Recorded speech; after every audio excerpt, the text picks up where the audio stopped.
Hello student, আমি Joydeb Mallik, Mathabhanga government ITI ওয়্যারম্যানের instructor. তো আজকে আমাদের ই-লার্নিং ক্লাসে যেটা আমি আজকে স্টার্ট করছি সেটা হচ্ছে ফান্ডামেন্টাল অফ ইলেকট্রিসিটি।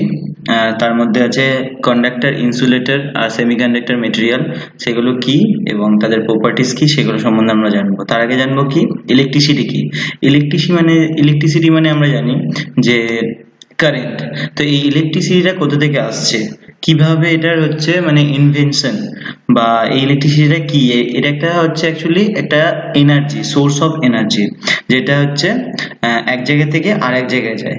কিন্তু তার আগে ইলেকট্রিসিটি টু টাইপসের হয়, সেটা আমাদের জানতে হবে কি কি। একটা হচ্ছে স্ট্যাটিক ইলেকট্রিসিটি আর একটা হচ্ছে ডাইনামিক ইলেকট্রিসিটি। তোমরা এখানে দেখতে পাচ্ছ যে এই ইলেকট্রিসিটি, এই যে এই এক সেকেন্ড, এই যে স্ট্যাটিক ইলেকট্রিসিটি কি, যে সমস্ত ইলেকট্রিক আমরা নর্মালি এক জায়গায় থাকে, যেটা এক জায়গা থেকে এক জায়গায় ট্রান্সফার হতে পারে না, সেগুলো হচ্ছে স্ট্যাটিক ইলেকট্রিসিটি। যেমন হচ্ছে তোমরা কোনোদিনও দেখেছো চুল আঁচড়ালে চিরুনিতে অনেক সময় একটা চৌম্বক তৈরি হয়, চৌম্বকত্ব, কিন্তু সেটা কি একটা কারেন্টের জন্য একটা ইলেকট্রিসিটি তৈরি হচ্ছে তার মধ্যে অ্যাকচুয়ালি বেসিক্যালি। তো সেই সমস্ত ইলেকট্রিসিটিগুলোকে বলা হচ্ছে static electricity. And another one is second dynamic electricity, যেটা হচ্ছে এক জায়গা থেকে আরেক জায়গায় ট্রান্সফার হচ্ছে। যেমন আমরা নর্মাল যে সমস্ত ইলেকট্রিসিটি দেখে থাকি, আমরা যেরকম ডোমেস্টিক ইউজ করি, সেগুলো হচ্ছে ডাইনামিক ইলেকট্রিসিটি। ঠিক আছে, তো এই কারেন্ট আমরা জানি কি, ইলেকট্রিসিটি বা কারেন্ট মানে কি ইলেকট্রন ফ্লো। তোমরা অনেকে জানো হয়তো যে flow of current is call current, the flow of electron is call current. মানে ইলেকট্রন এক জায়গা থেকে আরেক জায়গায় যখন ট্রান্সফার হচ্ছে বা ফ্লো হচ্ছে, সেটাকে কারেন্ট, সেটাকে বলছি আমরা কারেন্ট। তো ইলেকট্রন কি সেটাকে জানতে হবে। তো সেটার জন্য আমরা কি জানবো, অ্যাটমিক স্ট্রাকচার। এই যে অ্যাটম মানে আমরা বাংলায় কি জানি, পরমাণু। তো এই অ্যাটম মানে কি, যে কোনো মেটেরিয়াল, সেটা তার কন্ডাক্টর বলো বা সেমিকন্ডাক্টর বলো বা ইনসুলেটর বলো, সেই সমস্ত মেটেরিয়াল কি নিয়ে তৈরি, এই অ্যাটম নিয়ে তৈরি। ওকে, এই অ্যাটমের মধ্যে কি থাকে, একটা নিউক্লিয়াস থাকে। নিউক্লিয়াস কি, এই যে যেটা দেখতে পাচ্ছ, এটা হচ্ছে নিউক্লিয়াস। এই নিউক্লিয়াসের মধ্যে দু রকম প্রপার্টিস থাকে, একটা হচ্ছে নিউট্রন, যেটা নিউট্রন, আর একটা হচ্ছে প্রোটন। এই দুটো এখান থেকে কোয়েশ্চেন আসতে পারে যে প্রোটনের ইলেকট্রিক চার্জ কি, মানে সেটা হচ্ছে positive or negative or neutral, মানে নিস্তড়িত কোন রকম। তো সবসময় মনে রাখবে প্রোটনের ইলেকট্রিক চার্জ হচ্ছে পজিটিভ। ঠিক আছে, অ্যান্ড নিউট্রনের ইলেকট্রিক চার্জ হচ্ছে নিস্তড়িত, মানে নো চার্জ, এর কোনো রকম চার্জ থাকে না, কোনো রকম ইলেকট্রিক চার্জ থাকে না, না পজিটিভ না নেগেটিভ। তো একটা অ্যাটমের মধ্যে কি থাকে, অ্যাটমের মধ্যে থাকে একটা নিউক্লিয়াস, যেটার মধ্যে থাকে কি নিউট্রন অ্যান্ড প্রোটন। প্রোটনের ইলেকট্রিক চার্জ হচ্ছে পজিটিভ, পি ফর, এটা এরকম ভাবে মনে রাখতে পারো, পি ফর পজিটিভ, তো প্রোটনের electric charge positive, and neutron যেটা নো চার্জ। ওকে, তো এই নিউক্লিয়াসের চারিদিকে তার কক্ষপথ বরাবর বা অরবিট বরাবর কি ঘোরে, ইলেকট্রন। কি করে, ইলেকট্রনের চার্জ কি, বা ইলেকট্রিক চার্জ, এরকম কোয়েশ্চেন আসে যে ইলেকট্রনের ইলেকট্রিক চার্জ কি রকম, সেটা কি হবে কোয়েশ্চেন, অ্যান্সার নেগেটিভ। এই যে এইটা হচ্ছে আমাদের নিউক্লিয়াস, যেটা আগে আমি বললাম। এর চারিদিকে কি হচ্ছে, এরকম কক্ষপথ বরাবর, এই যে এই কক্ষপথ যেগুলো ঘুরছে দেখতে পাচ্ছ, এই কক্ষপথ বরাবর যেগুলো ঘুরছে সেইগুলো হচ্ছে ইলেকট্রন। তো এই কক্ষপথ বা অরবিট, এটা একটাও থাকতে পারে, দুটোও থাকতে পারে, বা তিনটেও থাকতে পারে, চারটেও থাকতে পারে, ডিপেন্ড করছে কোন অ্যাটমের ক্ষেত্রে কটা ইলেকট্রন থাকবে, কোন অ্যাটমের আমি অ্যাটমিক স্ট্রাকচার তৈরি করছি বা বানাচ্ছি। ঠিক আছে, তো এই ইলেকট্রনসের ইলেকট্রিক চার্জ কি, তাহলে নেগেটিভ। তাহলে তিন রকম আমি চার্জ পাচ্ছি, একটা হচ্ছে ইলেকট্রন, একটা হচ্ছে প্রোটন, একটা হচ্ছে নিউট্রন। তো electron negative, proton positive, neutron no current, no charge. তো এবার এই অ্যাটমিক স্ট্রাকচারে কটা ইলেকট্রন কোন অরবিটে কটা করে থাকবে সেটা একটা মেথড আছে, যেটাকে বলা হচ্ছে ইলেকট্রন ডিস্ট্রিবিউশন, যেটা হচ্ছে অ্যাটমিক স্ট্রাকচারের মধ্যে পড়ছে। ঠিক আছে, ইলেকট্রন ডিস্ট্রিবিউশন। এই যে, তো ইলেকট্রন ডিস্ট্রিবিউশনে ফার্স্ট আমাকে দেখতে হবে নিউক্লিয়াসে কটা আমার মানে নিউক্লিয়াসের নাম্বার কটা, মানে তার অ্যাটমিক টেবিল ওয়াইজ যে কোনো একটা অ্যাটম তার একটা নাম্বার থাকে। ঠিক আছে, তো সেই নাম্বার অনুযায়ী যেই আমি অ্যাটমটা করছি সেই অ্যাটমের অ্যাটমিক নাম্বারটা, সাপোজ বা ফার্স্ট এইটাই দেখো, এই পিকচারটাতে সেলস যেটা আছে, এই যে এইটা হচ্ছে আমাদের, তো এই অ্যাটমিক স্ট্রাকচারের মধ্যে দেখো ফার্স্টে এই সাইনটা হচ্ছে, এটা হচ্ছে আমাদের নিউক্লিয়াস। ওকে, তো এই নিউক্লিয়াসের চারিদিকে কি হচ্ছে, ইলেকট্রনগুলো তার অরবিট ওয়াইজ রান হতে থাকে, কন্টিনিউয়াসলি ঘুরতে থাকে।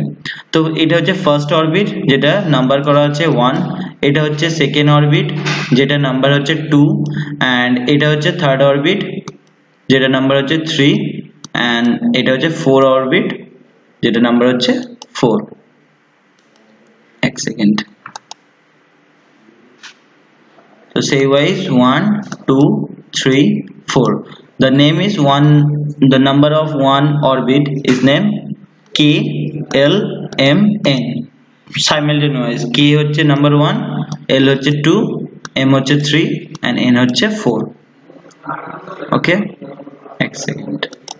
তো এই অ্যাটমিক স্ট্রাকচারের যে সাপোজ এটা হচ্ছে আমাদের কপার অ্যাটম, তো এই কপারের অ্যাটমিক ওয়েট জানি আমরা কত, 29। এটা আমরা কোথা থেকে পাবো এই নাম্বারটা পাবো আমরা অ্যাটম, একটা হচ্ছে টেবিল আছে অ্যাটমের টেবিল, সেই টেবিল অনুযায়ী আমরা এটা পাবো অ্যাটমের নাম্বারটা। সাপোজ এটা হচ্ছে কপারের অ্যাটমিক নাম্বার হচ্ছে 29, এখানে দেখতে পাচ্ছ লেখা আছে 29, যেটা আমরা নিউক্লিয়াসে দেখতে পাবো, নিউক্লিয়াসে লেখা থাকবে 29। ফার্স্টে কি লেখা আছে, কে সেল কমপ্লিটেড 2, এল সেল কমপ্লিটেড 8, যেটা হচ্ছে ফার্স্ট এরটা আমরা যা বলেছিলাম একটু আগে, কে সেল হচ্ছে ফার্স্ট এরটা, সেকেন্ড সেল হচ্ছে এল, দেন এম, দেন এন। ওকে, তো এই ওয়াইজ বলছে এখানে কি, কে তে দুটো থাকবে, দুটো ইলেকট্রন ম্যাক্সিমাম দুটো থাকবে, এল এ কি থাকবে 8টা, ম্যাক্সিমাম 8টা, এম এ ম্যাক্সিমাম 18টা, এন্ড এন এ ম্যাক্সিমাম এনটা। তো এইটা আমি কিভাবে ডিসাইড করব কোনটাতে কত আছে, এটা একটা রুলস আছে, যেটা রুলসটা হচ্ছে, এক সেকেন্ড, যেটা রুলস হচ্ছে 2n স্কয়ার,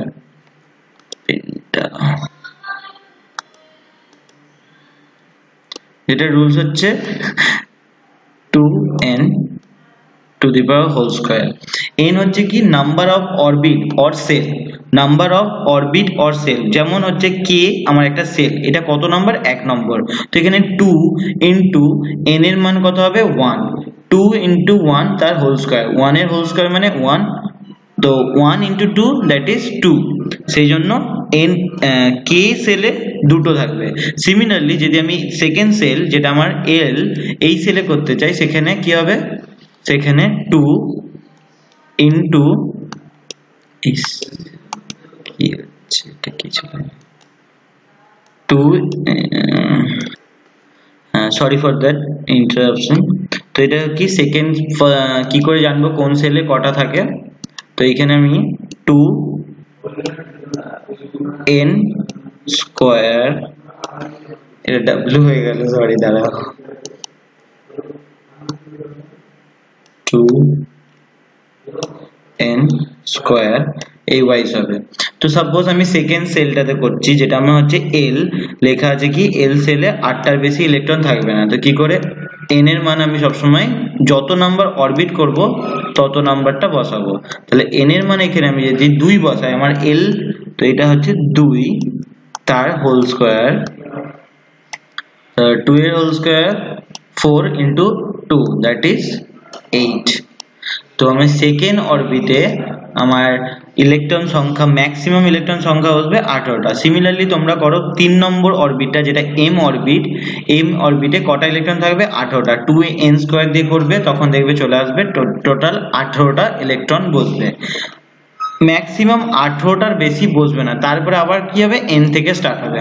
ওকে, তো এরকম ভাবে কপার বলো বা হচ্ছে অ্যালুমিনিয়াম বলো বা কার্বন বলো বা সিলিকন বলো, যে কোনো অ্যাটমে তুমি অ্যাটমিক নাম্বার বার করতে পারবে। আরেকটা জিনিস, এই লাস্ট অরবিট যে কোনো মেটেরিয়ালের, যেমন কপারের লাস্টে কি হচ্ছে, একটার বেশি থাকছে না, যেহেতু ওইখানে ফার্স্টে 2 8 18, এটা যোগ করলে কত হচ্ছে 28, লাস্টে একটা পড়ে থাকছে, সেজন্য লাস্ট অরবিটে একটা বসছে। এরকমই তাহলে কি লাস্ট অরবিটে যে ইলেকট্রন সংখ্যাটা থাকবে সেটা তার ফ্রি ইলেকট্রন সংখ্যা। যদি কোয়েশ্চেন আছে কার্বনের ফ্রি ইলেকট্রন সংখ্যা কতগুলো, তাহলে অ্যান্সার কি হবে, তোমাকে পুরোটা এরকম ইলেকট্রন ডিভিশন করে দেখে বলতে হবে যে তাহলে কার্বনের ইলেকট্রন সংখ্যা হচ্ছে 1। এরকমই প্রত্যেকটা অ্যাটমের ক্ষেত্রে আলাদা আলাদা অ্যাটমিক ফ্রি ইলেকট্রন সংখ্যা হয়। এটাকে ফ্রি ইলেকট্রনসও বলা হয়, আবার ভ্যালেন্স ইলেকট্রনসও বলা হয়, যেহেতু এই লাস্ট অরবিটের ইলেকট্রনটা এই নিউক্লিয়াসের থেকে অনেক দূরে অবস্থিত, সেই জন্য এটা অনেক লুজলি অ্যাটাচ থাকে। তো এর পাশে যদি কোনো একটা অ্যাটম থাকে, সে এই সিঙ্গেল ইলেকট্রনটাকে টেনে নিতে পারে। তো সেই জন্য এটাকে হচ্ছে ভ্যালেন্স ইলেকট্রনও বলা হয়, যেহেতু ভাসমান অবস্থায় থাকে। তো এই রকম লাস্ট অরবিটের ইলেকট্রন সংখ্যা দেখে আমরা ডিসাইড করতে পারবো যে মেটেরিয়ালটা কি রকম, সেটা কন্ডাক্টর না ইনসুলেটর না সেমিকন্ডাক্টর। যদি এই লাস্ট অরবিটের ইলেকট্রন সংখ্যা যদি 4 এর কম হয়, লেস দেন 4, তাহলে সেই সমস্ত মেটেরিয়াল গুলো হবে কি কন্ডাক্টর, সেই সমস্ত মেটেরিয়াল গুলো হবে কন্ডাক্টর। যদি 4 এর বেশি হয়, সাপোজ এটা একটা অ্যাটম, যেরকম তোমরা ডিভিশন করছো ইলেকট্রন ডিভিশন, ফার্স্টে 2 8, তারপরে 18, সাপোজ তারপরেরটা এসছে 5, তাহলে কি 4 এর বেশি হলো, মোর দ্যান 4, সেই সমস্ত মেটেরিয়াল অ্যাটম গুলো কি হবে ইনসুলেটর। মানে 4 এর কম হলে সেগুলো হচ্ছে কন্ডাক্টর, 4 কিন্তু না, 4 এর কম, আইদার 1 নয় 2 নয় 3। আর যে সমস্ত মেটেরিয়ালের লাস্ট অরবিটে ইলেকট্রন সংখ্যা 4 এর বেশি হবে, যেমন 5 6 7 8 হোয়াট এভার, কিন্তু 4 না, 4 এর বেশি হতে হবে, সেগুলো হচ্ছে ইনসুলেটর। আর যেগুলো হচ্ছে এক্স্যাক্টলি 4 হবে, মানে 4 এর কমও হবে না 4 এর বেশিও হবে না, সেগুলো হচ্ছে কি সেমিকন্ডাক্টর। তো এই কন্ডাক্টর, ইনসুলেটর, সেমিকন্ডাক্টর আমরা এই বেসিক ইলেকট্রিসিটিতে কেন পড়ছি, বিকজ আমরা ইলেকট্রিসিটি আমরা নর্মাল চোখে দেখতে পারি না, তাই তো। আমরা হচ্ছে সবসময় দেখি কারেন্ট, যখনই আমরা ইলেকট্রিসিটি মানে তো কারেন্ট আমরা সবসময় দেখি কি তারের মধ্যে দিয়ে যাচ্ছে। তো এই তারের মধ্যে দিয়ে কেন আমরা পাঠাচ্ছি, কেন আমরা অন্য কিছুর মধ্যে পাঠাচ্ছি না, বিকজ সেগুলো ডিপেন্ড করছে মেটেরিয়ালের উপর। এই কন্ডাক্টর এটা একটা মেটেরিয়াল, ইনসুলেটর এটাও একটা material, and also semiconductor this also a material. তো এই কন্ডাক্টরটা কি, কন্ডাক্টর হচ্ছে এটাকে বাংলায় কি বলি তোমরা সবাই হয়তো শুনেছো, সুপরিবাহী। যেমন যে সমস্ত মেটেরিয়ালের মধ্যে দিয়ে কারেন্ট বা ইলেকট্রন ফ্লো খুব সহজেই পাস হতে পারে, কোনো রকম বাধা পায় না, সেইগুলোকে বলা হচ্ছে কন্ডাক্টর। তাহলে কি এই সমস্ত কন্ডাক্টরের ইলেকট্রন সংখ্যা বা ফ্রি ইলেকট্রন সংখ্যা always be more less than 4। যেমন এক্সাম্পল কি হচ্ছে, copper, aluminium, zinc, lead, tin, eureka, this kind of is a good conductor. And insulator, next insulator কি, insulator হচ্ছে বাংলা হচ্ছে হচ্ছে কুপরিবাহী। ইনসুলেটরের বাংলাটা হচ্ছে কুপরিবাহী, মানে যেটার মধ্যে দিয়ে ইলেকট্রন ফ্লো বা কারেন্ট কোনো রকম ফ্লো করতে পারবে না, একদমই বাধা পাবে, মানে কোনো রকম ফ্লো করতে পারবে না, সেটাকে বলা হচ্ছে ইনসুলেটর। যেমন glass, rubber, air, plastic, paper, এই সমস্ত। যেমন আমরা সাপোজ দেখো, আমরা যখন কারেন্টের তার ইউজ করি, তারের ভেতরটা কি হয়, একটা কন্ডাক্টর থাকে, সেটা হচ্ছে কপার বা অ্যালুমিনিয়াম বা সিলভার, যেগুলো গুড কন্ডাক্টর। কিন্তু তার বাইরে তাকে আমরা যদি হাত দিই, আমাদেরকে শক পায় না, আমরা শক পাই না কেন, যেহেতু তার উপরে একটা প্লাস্টিক বা রাবারের কোটিং করা আছে, তো সেই জন্য সেটাকে বলা হচ্ছে ইনসুলেটর। সেই জন্যই সেটা হচ্ছে কারেন্ট ফ্লো করতে পারে না, সেই জন্য সেটাকে কভার করা হচ্ছে। নেক্সট আসছি সেমিকন্ডাক্টর। সেমিকন্ডাক্টরের বাংলা হচ্ছে অর্ধপরিবাহী।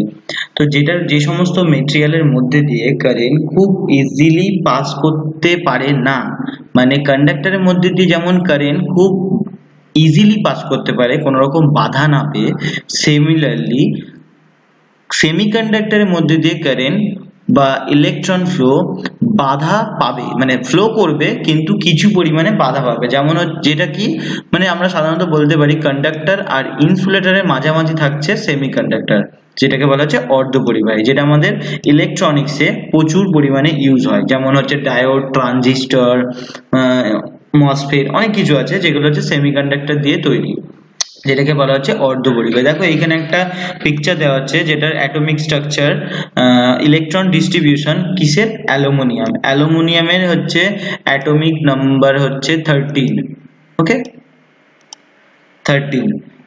তো ওর যদি ইলেকট্রন ডিভিশন করি ফার্স্টে হচ্ছে 2n স্কোয়ার দিয়ে করবো আমরা, অবভিয়াসলি 2n স্কোয়ার দিয়ে করবে সবাই। ফার্স্টে হচ্ছে ফার্স্ট অরবিট n এর মান হবে 1, যেহেতু ফার্স্ট অরবিটের ক্ষেত্রে হচ্ছে 2 আসবে। সেকেন্ড অরবিটের ক্ষেত্রে n এর মান যখন 2 হবে তখন দেখবে কত হচ্ছে 8 আসবে, তো সেই জন্য 8 বসিয়েছে। সাপোজ 13 থেকে ফার্স্টে 2 এখানে বসিয়ে দিলাম, কত থাকলো 11 থেকে 8 আমি এখানে বসিয়ে দিলাম, আমার কাছে পড়ে আছে কত 3টে। তো লাস্টে যখন 3 নম্বর অরবিট n এর মান 3 তখন করবে, দেখবে আসবে কত 18টা, কিন্তু আমার কাছে আসছে কটা 3টে, তো আমি এই 3টে বসিয়ে দিলাম, আমার কাছে আর নেই সেই জন্য বসালাম না। তো এইটা হচ্ছে কি অ্যালুমিনিয়াম, যেটা হচ্ছে আমার কন্ডাক্টর। তো এতদূর হলো কন্ডাক্টর, ইনসুলেটর, সেমিকন্ডাক্টর। তোমরা এটা হচ্ছে ভালো করে ভিডিওটা দেখো। তোমাদের যদি কোথাও কোনো প্রবলেম থাকে তো কমেন্ট করো, জানিও, আমাকে পার্সোনালি কলও করতে পারো। আর এটা আমি ভিডিওটা যদি আপলোড করব, যদি আজকে আপলোড করি কালকে তোমাদের অ্যাসাইনমেন্ট দেবো, তো সেই অ্যাসাইনমেন্টে তোমরা আমি কোয়েশ্চেন দেবো, তো সেটার অ্যান্সার করে আমাকে গ্রুপে পাঠাতে হবে, ঠিক আছে? যদি কারো কোনো প্রবলেম থাকে তাহলে আমাকে মেসেজ করো বা কমেন্ট করে জানিও। Thank you.